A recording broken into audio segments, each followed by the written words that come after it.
قرآن پاک سے سنیے، انی رسول اللہ الیکم جمیعا، سورہ اعراف کی آیت نمبر 158.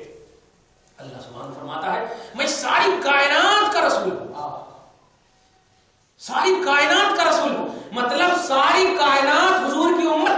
دھیان دیں، حضور کی امت اور کائنات میں ہر مخلوق ہے، یعنی اللہ کے بعد جتنی بھی چیزیں ہیں وہ سب کائنات.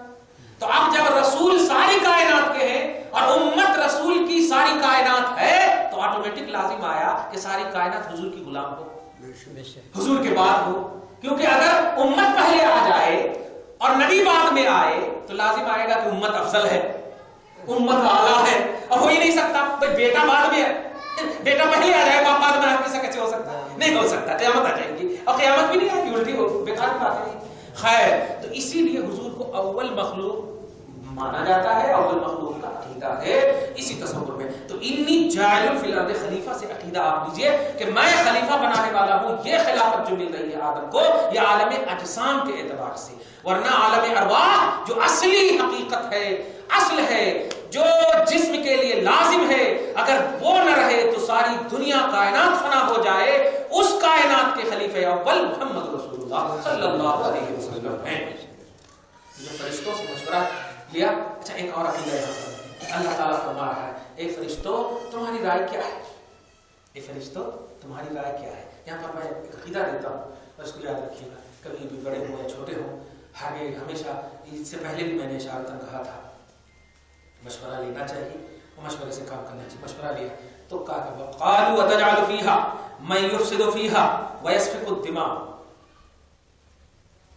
فرشتوں نے کہا تو ایسوں کو زمین میں بنائے گا، من يفسد فيها جو زمین میں فساد مچائے. اصل وہ دیکھ چکے تھے جناتوں کی مخلوق، جنات کی مخلوق بڑی شرارت کر رہی تھی. اللہ تعالیٰ غصہ کر کے ساری جنات کو مارنے کا حکم دے دیا تھا، مار دو. تو فرشتوں نے کہا کیونکہ انسان سے پہلے جنات پیدا ہوئے، وما خلقت الجن والانس، میں نے پہلے جنات کو پیدا کیا پھر انسان.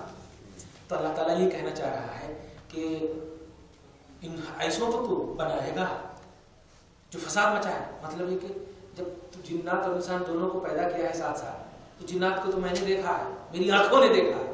تو یا اللہ جنات کے بازو میں انسان ہے، انسان کو بنا رہا ہوں، انہیں بھی اگر فساد مچائے تو کہنا یہ چاہے. مگر یہ اعتراض نہیں تھا بلکہ یہ ان کی فہم و ادراک اور ان کی سمجھ تھی. اس اعتبار سے اپنا مشورہ پیش کر دیا بس.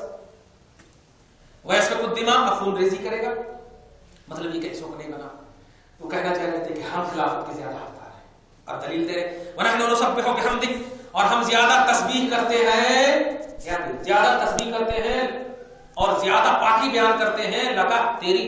تو ہم جب زیادہ پاکی تیری بیان کرتے ہیں تو ہم خلافت کے حقدار ہیں. یہ کہنا چاہ رہے تھے فرشتے. تو اللہ تعالیٰ فرماتا ہے انی اعلم ما لا تعلمون، میں وہ جانتا ہوں جو تم سب نہیں جانتے. میں وہ جانتا ہوں جو تم سب نہیں جانتے. میں نے کہا بنا رہا ہوں تو بس کہہ دو ٹھیک ہے بنا رہا. تو خیر تم نے بھی مشورہ دیا ہے ٹھیک ہے. اس کے بعد اللہ تعالیٰ جیسے کہا میں وہ جانتا ہوں جو تم نہیں جانتے، تو ظاہر ہے سوال ہوتا ہے نا وہ حکمت بتا دے مولا. تو اللہ تعالیٰ فرماتا آگے آیت نمبر 31 میں وَعَلَّمَ آدَمَ الْأَسْمَاءَ كُلَّهَا، حضرت آدم کو اللہ تعالیٰ نے سارے اسماء کا علم سکھا دیا. سارے اسماء کا علم. حدیث تفسیر میں حدیث پاک میں آیا ہے یہ جو چمچ وغیرہ ہوتے ہیں جس سے چائے پیتے یا مظفر کھاتے ہیں، مٹھائی کھاتے ہیں، سب اللہ تعالیٰ قصعہ وہ سب چیز اللہ تعالیٰ سامنے لا کر رکھ دیا. اے آدم یہ چمچ ہے، اس سے یہ کام ہوتا ہے. یہ چھرا ہے، اس سے یہ کام ہوتا. یہ کفگیر ہے، اس سے یہ کام ہوتا. یہ چھوٹی چھوٹی چیز لا کر حضرت آدم کے سامنے رکھ دیا. یہ سب کا نام اللہ تعالیٰ نے سکھا دیا. دھیان دیجیے گا یہ حضرت آدم کی بات ہے جو عالم اجسام کے خلیفہ ہیں. دھیان دیجیے گا جو عقیدہ آپ کو دینے جا رہا ہوں وہ یہ ہے سارے اسماء. آپ بولتے ہیں حضور صلی اللہ علیہ وسلم کو سارا علم ہے، پورا علم غیب ہے، تو لوگ پریشان ہو جاتے ہیں ایسا کیسے ہو سکتا، ایسا کیسے ہو سکتا، پورا علم کیسے؟ پورا علم تو اللہ کو ہے. یہاں پر دیکھیے الاسماء کلھا، کلھا ایک دم کل کا لفظ استعمال کیا. اللہ نے آدم کو سارے اسماء سکھا دیے. بتائیے تو جو عالم اجسام کا خلیفہ ہے، جو عالم اجسام کا خلیفہ ہے اس کو پورا علم دے دیا. جو فنا والی دنیا ہے پورا علم دے دیا، اور جو بقا والی دنیا کا جو خلیفہ ہے اس کو پورا علم نہیں دے گا. ایسا کوئی نہیں سکتا. دھیان دیجیے گا. تو علم آدم الاسماء سے ایک عقیدہ ملا آپ کو کہ آدم پورا علم دیا ہے، سب کا علم دیا ہے، تو توحید کے خلاف نہیں ہوا. محمد کے سلسلے میں اگر علم غیب کا عقیدہ رکھے تو توحید کے خلاف نہیں ہو سکتا، یہ دھیان رکھیے گا، بلکہ اور عین توحید ہوگی اور توحید ابھرے گی. حضرت آدم کو ایک ایک چیز کا علم سکھا دیا، انگلی پورا ایسی تفسیر میں ہے نا، چھوٹی چھوٹی چیز سکھا دیا. ایک چونٹی ہے، اس کا کام یہ ہے، اس کی حکمتیں یہ ہے، اس کا فلسفہ یہ ہے، ہر چیز لا کر کے اللہ تعالیٰ نے رکھ دیا، سکھا دیا. ثم عرضهم على الملائکہ، پھر ان تمام ناموں کو حضرت اللہ تبارک تعالیٰ نے ملائکہ کے سامنے پیش فرمایا کہ یہ جو نام میں نے آدم کو سکھائے ہیں. فقال انبئونی باسماء هؤلاء، یہ بتاؤ، یہ سب کا نام تم بتاؤ. فرشتوں کو کہا اللہ تعالیٰ نے، اگر تم کہتے ہو کہ ہم آدم سے زیادہ حقدار ہیں تو تم بتاؤ ان تمام کا نام. یہ چمچ ہے، اس کا کام کیا ہے تم بتاؤ. یہ کبگیر ہے، اس کا نام کیا ہے تم بتاؤ. ساری چیزوں کو لا کر جمع کر دیا، فرشتوں سے کہا تم بتاؤ. ان کنتم صادقین، اگر تم دعوی خلافت میں سچے ہو، اگر تم دعوی خلافت میں سچے ہو تو تم بتاؤ. اللہ تعالیٰ فرما رہا ہے. حضرت جتنے بھی فرشتے تھے قالوا سبحانک، سارے فرشتوں نے عرض کیا سبحانک، پاکی ہے تیرے لیے مولا، لا علم لنا، ہمارے پاس علم نہیں ہے، الا ما علمتنا، مگر اتنا ہی علم ہے جتنا تو نے سکھایا ہے. یہ سب جب بتایا تو صاف انہوں نے لا علمی کا اظہار کر دیا، اور جتنا تو نے سکھایا ہے. یہ آیت آپ یاد رکھیے گا، آیت نمبر 32 ہے. یہ آیت کو اگر آپ تلاوت کیجئے گا نا، خاص طور سے نوجوان بچوں، اس کو دھیان رکھ، سبحانک لا علم لنا الا ما علمتنا. اگر اس کو وظیفہ میں رکھو گے تو آپ کبھی بھی پڑھی ہوئی بات کو نہیں بھولیں گے انشاءاللہ. پڑھی ہوئی بات کو نہیں بھولیں گے. بچے پوچھتے ہیں نا کہ ہمارے کو بات یاد نہیں رہتی، کیا کرنا؟ تو اگر تم اللہ کی بارگاہ میں کہو گے اللہ پاکی ہے تیرے لیے، تو جتنا سکھاتا اتنا ہی ہمارے کو معلوم ہوتا. تو اس کا مطلب یہ کہ آپ اللہ تبارک تعالیٰ کی توجہ ہے. اس کا معنی اس آیت کو آپ پڑھیں گے تو انشاءاللہ آپ کے بیٹے کا دماغ، آپ کا دماغ کوئی چیز بھولے ہونے کی نہیں. اس کو دھیان رکھیے گا. آیت نمبر 32 میں لا علم لنا الا ما علمتنا، ہمارے پاکی ہے تمہیں، تو ہمارے پاس اتنا ہی علم ہے جتنا تم نے سکھایا ہے. فرشتوں نے اپنی عاجزی ظاہری طور پر ظاہر کر دی. انک انت العزیز الحکیم، بے شک تو علم والا، انت العلیم الحکیم، بے شک تو علم والا ہے اور حکمت والا ہے. مطلب تو ہی بہتر جانتا ہے خلافت کا مسئلہ کیا ہے، تو ہی بہتر جانتا ہے خلافت کی حکمت کیا ہے، خلافت کا فلسفہ کیا ہے، تو ہی بہتر جانتا ہے. اب ہم کچھ نہیں کہیں گے. آپ یہ تو فرشتوں نے اپنی طور پر اظہار میرا بیزاری کر عاجزی کا اظہار کر دیا. اب اللہ تعالیٰ حضرت آدم کی طرف کہتا ہے، اے آدم ادھر آؤ. قال یا آدم 33 یا آدم انبئهم باسمائهم، اے آدم ان تمام کے نام اب تم بتاؤ ان کے سامنے. فرشتوں سے کہا تو فرشتوں نے کہا نہیں، آدم سے کہا تو آدم نے کیا کیا؟ فلما انبأهم باسمائهم، حضرت آدم نے ان تمام ناموں کو فرشتوں کے سامنے بتا دیا. فرشتوں کے سامنے بتا دیا. کیوں؟ آدم کو رب نے بتایا تھا. دھیان دیجیے گا، آدم کو رب نے بتایا تھا، فرشتوں کے سامنے بتا دیا. قال، تو پھر اللہ تعالیٰ فرشتوں کی طرف خطاب کرتے ہوئے کہتا ہے، الم اقل لکم، کیا میں نے تم سے نہیں کہا تھا، انی اعلم غیب السماوات والارض، آسمان و زمین کا غیب میں ہی جانتا ہوں. دھیان دیجیے، آسمان و زمین کا غیب میں ہی جانتا ہوں. وَأَعْلَمُ مَا تُبْدُونَ، اور میں جانتا ہوں وہ جو تم ظاہر کرتے ہو. وَمَا كُنتُمْ تَكْتُمُونَ، اور وہ جو تم چھپاتے ہو. تمہارے ظاہر کو بھی جانتا ہوں اور تمہارے باطن کو بھی جانتا ہوں. 33 اس آیت کریمہ سے آپ ہرگز اس عقیدے میں مت جائیے گا کہ اللہ تعالیٰ آسمان و زمین کا غیب جانتا اور کون بھی نہیں جانتے. اسی آیت سے پہلے ابھی ہم نے آپ کو بتا دیا ہے اللہ نے ساری چیزوں کا علم کس کو دے دیا ہے؟ حضرت آدم علیہ السلام کو دیا نا. تو وہ علم جو اللہ نے دیا ہے اس علم غیب کو عطائی بولتے ہیں. اور یہ علم جو اللہ کہہ رہا ہے کہ آسمان و زمین کا غیب میں ہی جانتا ہوں، اس غیب کو ذاتی بولتے ہیں. مطلب میں کسی سے سیکھا نہیں ہوں، مگر آدم کو جو غیب کا علم ہے وہ مجھ سے سیکھا ہوا ہے.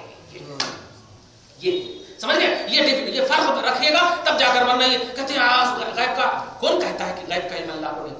غیب کا علم اللہ ہی کو ہے، مگر سوال یہ ہے کہ اللہ اس بات پر قادر ہے یا نہیں کہ اپنا علم دوسروں کو دے.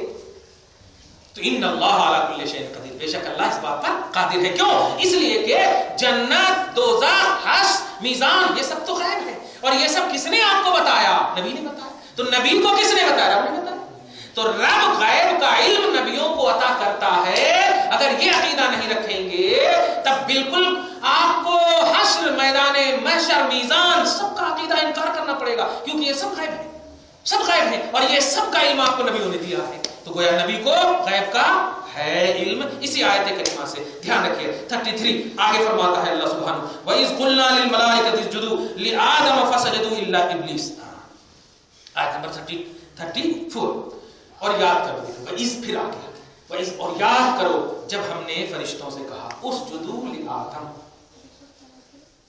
آدم کے لیے سجدہ میں گر جاؤ، دھیان دیجیے، اسجدوا لآدم، آدم کے لیے سجدہ میں گر جاؤ، فسجدوا تو سجدے میں گر گئے، الا ابلیس، ابلیس نہیں گرا۔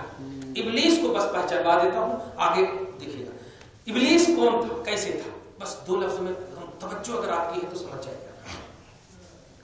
جب اللہ تعالیٰ نے وہی جنات جو شرارت کر رہے تھے، ساری جنات کی مخلوق شرارت کرتے، اللہ تعالیٰ نے دیکھیے گا جنات کو جن اللہ نے آگ سے پیدا کیا ہے اور انسان کو اللہ نے، ہاں دھیان دیجیے گا، تو یہ شرارت کر رہے تھے تو اللہ تعالیٰ نے فرشتوں کو آرڈر کیا کہ سارے شیاطین کو جا کر کے مار دو، قتل کر دو۔ وہ آئے، زمین میں جتنے بھی تھے سب کو مار دیے۔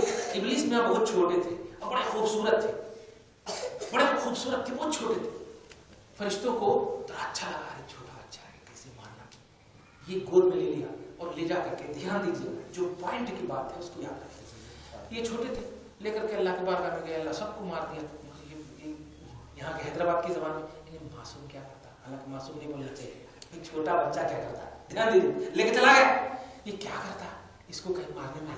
تو اللہ تعالیٰ نے کہا میں نے تو کہہ دیا تھا مارنے، اب تم نے نہیں مارا، تم سمجھنا، تم نے نہیں مارا، تم سمجھنا۔ چنانچہ ایسا ہوا، دو عقیدہ اس سے میں دوں گا۔ جب وہاں تو یہ میاں ٹرینڈ ہوتے رہے، تعلیم پاتے رہے، دھیان دیجیے گا، تعلیم پاتے رہے۔ آپ ابھی جلسوں جلوس میں سنیں گے کہ فرشتوں کا معلم تھا استاد، نہیں استغفر اللہ، فرشتوں کا شاگرد تھا یہ، دھیان دیجیے، کیونکہ بچے میں لے کر گئے تھے، فرشتوں نے ٹرینڈ کیا ان کو، تو فرشتے ٹرینر ہوئے نا، معلم فرشتے ہوئے ہی نہیں، ان کی ٹریننگ انہیں پایا تو انہیں کون ہوا، معلم نہیں معلم ہوا، مطلب انہیں طالب علم ہوا، اسٹوڈنٹ ہوا۔ دھیان دیجیے، اب پاتا رہا فرشتوں سے جو علم ملا ان کو، اب اتنا علم مل گیا کہ بعد والے جو فرشتے تھے اب ان سے پاتے رہے، یہ ہے اصل حقیقت۔ تو بعد والے، پہلے جو فرشتے تھے ان کی پڑھائی ہوئی بات کو یہ ابلیس بعد والے فرشتے کو پڑھاتا تھا، اسی لیے ان کو معلم کہا جاتا۔ یہ پورے فرشتوں کا سردار نہیں ہے، فرشتوں سے پائی ہوئی تعلیم کا سردار ہے، یہ کہہ سکتے، سردار بھی نہیں کہہ سکتے، واعظ ان کو کہیے، واعظ کہہ سکتے، اسپیکر کہہ سکتے، معلم اور استاذ نہیں ہو سکتا۔ دھیان دیجیے ایک بات، دوسری سب سے اہم بات جو ہے، اللہ تعالیٰ نے کہہ دیا، میں نے کہہ دیا تھا، تم نے ایسا کیا، ایسے ہی ہوا۔ فرشتوں میں رہا، صحبت کا اثر سچ ہے، ہو جاتا ہے نہیں، مگر صحبت کا اثر اس وقت تک قائم رہتی جب تک صحبت میں رہو، اور جب تک صحبت میں رہو۔ صحبت سے اگر الگ کر دیں تو اپنے آل اولاد کو بھی دیکھیے، اگر ہمارا نواسا اگر نانا کے پاس ہے تو ماشاءاللہ خوب ایک دم خالی نانا نانا ہی کرتا رہے گا، چلا جائے دادا کے پاس تو دیکھیے فون کرے گا تو بس تھوڑا سلام ولام کر دے تو بہت بڑی بات ہوگی، اب دادا دادا کرنا۔ صحبت کا اثر اس وقت تک رہتا ہے جب تک کہ وہ جس صاحب صحبت کے پاس رہے، دھیان دیجیے، مگر جو نیچر کا اثر ہے وہ کبھی زائل نہیں ہوتا، اس کو بولتے ہیں صحبت کا اثر ختم ہو سکتا، ذات کا اثر ختم نہیں ہوتا۔ بندر کو کتنا اچھا بھی کپڑا پہنائے بندرچ ہوتا، سمجھ گیا؟ یہ حدیث پاک کے حوالے سے بول رہا ہوں۔ تو ایسے ہی یہ آگ سے پیدا ہوا، مٹی کا اثر اس کے اندر نہیں ہو سکتا۔ وہ فرشتے کے پاس چلا گیا، فرشتے کس سے پیدا ہوئے؟ نور سے، انہیں نار سے، نور سے۔ یہ آگ یعنی لپٹ ہے اس کے اندر، حرارت ہے اس کے اندر، اور نور پیار ہے اس کے اندر، برودت ہے، ٹھنڈا پنی ہے اس کے اندر، یہ دونوں اپوزیشن ہے، اپوز ہے، اس میں رہتا رہا۔ اب آزمانے کے لیے وہی جو اللہ تعالیٰ نے کہا، میرا تو کام تھا کہ میں نے کہہ دیا تھا، اب میری بات کو اپنی عقل سے، اپنے دماغ سے تم نے ٹال دیا اور کہا چھوٹے کو کیسے مارتا، دے یہی چھوٹا زہر کیسے بنتا۔ حضرت آدم کی جب خلقت کا مسئلہ لایا، پوری روح وغیرہ سب پھونک کر تیار کر دیا گیا حضرت آدم کو، تو کہا فقعوا لہو، آپ گر جاؤ فرشتے. تو فرشتے تو سورہ انبیاء کی آیت ہے یفعلون ما یؤمرون، وہ وہی کرتے ہیں، کریں گے جس کا اللہ تعالیٰ آرڈر دیتا. ایک سیکنڈ آگے ایک سیکنڈ پیچھے، ذرا بھی لا یسبقونہ بالقول، لا یسبقونہ، وہ سبقت کرتے ہی نہیں، وہ آگے پیچھے ہوتے ہی نہیں. فرشتے کا ایسی اطاعت کرتے. تو جیسے ہی فرشتوں کو کہا تو جو نوری تھے، جن کے نیچر میں نور تھا، دھیان دیجیے، جن کے نیچر میں نور تھا، اللہ کے آرڈر کے سامنے جھک گئے، سب سجدے میں گر گئے. اور جن کے نیچر میں نار تھا وہ کیسے جھکیں گے؟ وہ تو واقعی خلی اٹھیں گے نا، لپٹ کا کام تو اٹھنا ہے نا. وہ اب آگے فرماتا، ابا، انکار کیا، واستکبر، گھمنڈ کیا، میں اوپر والا یہ نیچے والے کو کیسے کروں. اللہ تعالیٰ کے سامنے بول رہا ہے بیوقوف. اللہ تعالیٰ خالق ہے، وہ سب دیکھا، خود بخود سب دیکھ رہا ہے. میں واستکبر، کبر کیا، گھمنڈ کیا.